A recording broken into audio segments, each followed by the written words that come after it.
Top health experts in front of Congress today, and helping us break down some of what was said is Dr. Helen Boucher, Chief of the Division of Geographic Medicine and Infectious Diseases at Tufts Medical Center. Good to see you.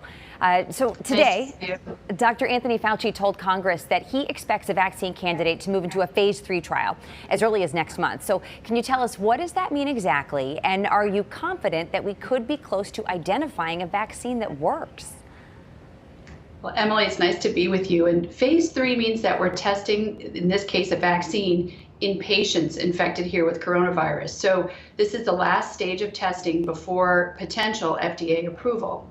That said, these are very large trials that enroll hundreds and thousands of patients, and they need to be done to the detail to make sure that the vaccine is not only effective, but that it's safe, because this is a therapy we'll be giving to otherwise healthy people.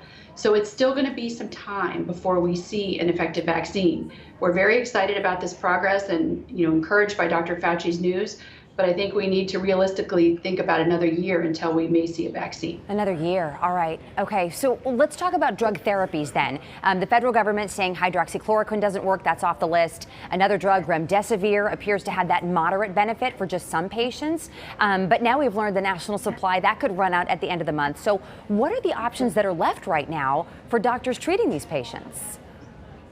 Well, so Emily, the most important option is prevention, right? So we want to do everything we can to prevent this virus. So lots of hand washing, maintaining our physical distance, wearing a face covering when we're outside. These are the best measures to prevent being infected in the first place. For people who become sick, drugs like remdesivir do have a benefit, and there's going to be more trials of using that drug earlier in disease. So we're looking forward to that news. There are some other drugs being tested, and we've learned a lot about how to take care of people who become ill with COVID. So being sure to come to the doctor if you get sick with this disease early is also important. But again, we want to emphasize prevention is the order of the day here. Really the key with those basics. All right, Dr. Boucher, thank you so much for your time. We appreciate it.